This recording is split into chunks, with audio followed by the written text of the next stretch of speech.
Now that brings us to number 6. The big It's a new one, right? Yeah, relatively. Relatively. Well, the big 6 used to be the big 5. And then in recent years, we're seeing technology addiction. I see it all of the time. Yes. And it's one of the reasons why I don't drive. I mean, it doesn't stop my life, but I'm very afraid of other people and what they're doing in their car. Or not doing. Exactly, or not doing. And all the time you see. And it's so funny because hands-free, I'm from England, hands-free in England means not that you're holding your phone and it's on speakerphone, but it's through a Bluetooth. But here, hands-free, you can be holding the phone and speaking. Yeah. That's not hands-free to me. It's so funny. Right. But yeah, so technology. Sure. Technology addiction, I said I'd come back to sexual addiction earlier. So technology adds this element for people who struggle around sex and sex addiction, of this element of internet pornography. And the issue there for people is you can literally not get away from it. So anywhere you have access to a phone or a computer, if that's your compulsion, it's right there in front of you. It's almost like being in a bar. If you're an alcoholic, it's like being in a bar 24 hours a day. Right. So that adds a real complexity for people who struggle with that issue. And I guess I heard somewhere, I don't know the exact statistic, but most of the money that's exchanged over the web, which at this point is trillions of dollars, most of the money is gambling and sex related. So that's sort of, still as a society, this is where we're focused. And, you know, most people who are engaging in those behaviors probably say to themselves, you know what, I'm functional, I've got a full life, this is how I let off stress, this is fine for me. And what they don't realize is, on a day-to-day basis, they're essentially keeping themselves in what I call the frequency of addiction. Right? There's this energetic kind of attunement, if you will. And when you're stuck in that, it prevents sort of a clearing. It prevents you from becoming present. It keeps you stuck in a pattern where you can't move forward. And yeah, your life isn't imploding to the point where you might need to end up in a 12-step meeting or go seek outside help. But at the same time, something inside you is not being given an opportunity to grow to it and see its maximum potential. Which is amazing. Which would be amazing. Right. And what happens for people is they come to this point of truth, this moment of truth. And I love this. This comes from my teacher, Guru Prem. And Guru Prem says, when you reach a bottom in your life, all that means is a point where you're now ready to tell the truth. So you come to a bottom and it's like, now you're like, oh, I can't take this anymore. I've got to look at what has been happening, I've got to express it, I have to tell the truth. And the minute you do that, a door opens just the slightest amount, and you now have an opportunity to move ahead. And it's wonderful for people who experience that, because they're the people who get in touch with a calling from inside that this behavior actually isn't acceptable to them any longer. And we can all be told what to do, but once our own spirit communicates that to us, that's the voice that we need to hear in order to move forward.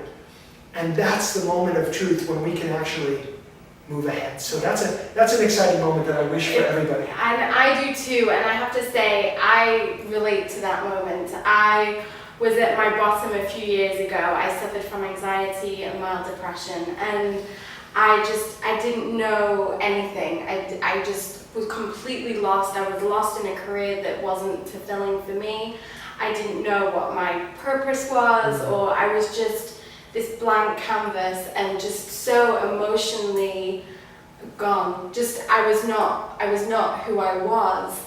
And that was my bottom. And I remember a dear friend of mine from England who told me about Kundalini Yoga and meditation. She'd only tried it a couple of times. She was only visiting England actually, or visiting from England here. And she said, you have to go to this class. It was on a Monday night, it was Guru Singh teaching. And she said, you have to go. It's going to be crazy. She picked me up actually from a doctor's office where I had a severe panic attack, and they actually called the paramedics. And she picked me up, she took me home, and she was with me, and she said, you have to go. It might be a little weird, they might be dressed in white, they may start chanting in some Indian weird language. I'm telling you, you have to go. She left me, and I was in my bed. And at that point, that was my rock bottom, and I had to get up out of bed, not turn to alcohol, not turn to marijuana or whatever is there, and I had to do it for myself. And she couldn't have, held my hand and took me there. I had to get myself up out of bed and go, because that was my rock bottom, because I was just there was nothing left, and then that door opened. And for me, Kundalini Yoga and meditation was the healing that I needed for myself, and that I can see, and it works on such amazing, deep levels. It works on your central nervous system, your glandular system, it works on your subconscious. I wish everybody in this world could, try Kundalini Yoga and meditation. Well, that's the idea. So, exactly, that is the idea. So that was my experience. But underlying the addictions, you have what's called the 4 aggravations, where you go into detail, and one of them I can relate to in such an amazing detail, which I will say when we get there. Okay. Well, in addition to the big 6 addictions, which most of us are aware of on some level, there's also the 4 aggravations, which I lump in with addictions, even though they're more thought-based, and they are not necessarily things you would crave, but they fit my definition of behaviors that we continue to do, despite the fact that they bring negative consequences.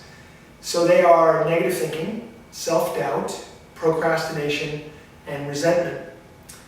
And almost every human being can relate to all of those things, but at least 1 or 2 of them, in a real visceral kind of way. You might say that we're all going through it at any moment. So negative thinking, my teacher says, don't complete a negative sentence about yourself in your head. Now that's a hard practice. Don't complete a single negative sentence about yourself in your head. Negative thinking, right? Negative thinking is something that saps us of our energy. It can be about anything. You just wake up on the wrong side of the bed and you're just in that negative space. And a funny thing happens, like, it's 2 o'clock in the afternoon, 1 o'clock in the afternoon, 11 o'clock in the morning, whatever it is, and you find yourself exhausted already.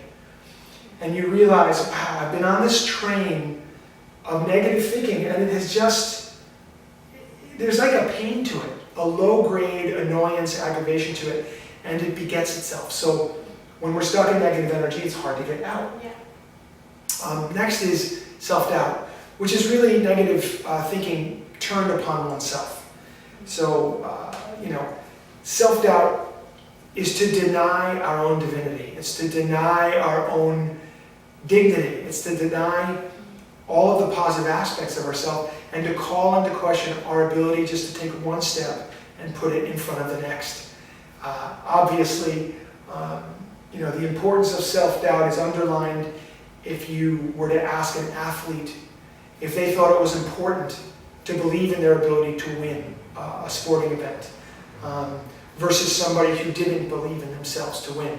You're going to see, a real correlation there, right? The people who believe in themselves tend to get further in life, tend to be happier people. Same goes for a performer, a musician, an artist. We really need to have a sense of belief in ourselves, regardless of what our goal or pursuit is, if we're going to succeed. Next is a big one for me. This is the one, and your definition is just so spot on, so please share. Procrastination.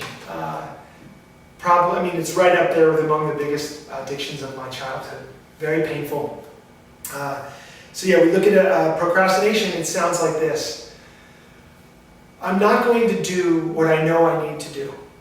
Instead, I'm going to adopt behaviors and do whatever I can to avoid the dreadful feelings that are coming up because I'm not doing what I know I need to do. So spot on, so key. And I can relate to that. I'm sorry. I know, but in so many periods of my life, Yes. I feel sometimes that you may go in and out of this procrastination. Yes, yes. It certainly comes in waves. I would just say in my childhood, it was just, I was stuck. You're right. I was stuck with all of it. I had negative thinking, I had self-doubt, and around those things, and an atrocious diet, and a sugar-riddled diet, which kept me, without the capacity to literally sit still and complete any task. So procrastination was just a part of my childhood, and it was very painful, and it always made me feel like there was something wrong with me. And it also made me feel like I could never realize my potential. That I knew that I was a smart kid, or I was intelligent. I had great opportunities in front of me, and there was a lot of opportunity to move ahead and succeed in my life. But I just couldn't do it.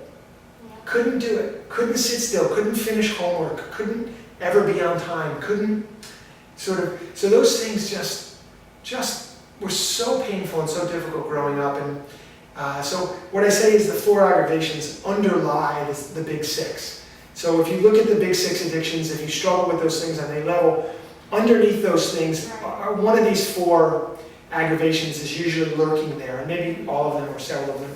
The final one, of course, is resentment. This tendency to hold a feeling and to re-experience a negative feeling over and over again towards a person, a place, or a thing. We can all relate. We want to, we're having a conversation with someone in our car, very important, we're pissed off, and we're really letting them have it. We really let them have it for about 15 minutes, and then we look over and we realize there's nobody in the car with you. It's just you. It's just you alone, like having this horrible experience and feeling it over and over and over again. So resentment, they say, it's a cup of poison you want to pour for somebody else, and you end up drinking it yourself. In 12-step circles, resentment, in the big book of Alcoholics Anonymous, the primary text of the original 12-step fellowship, it says, resentment is the #1 offender. It destroys more alcoholics than anything else. And those are big claims and big words, and we really need to pay heed to that.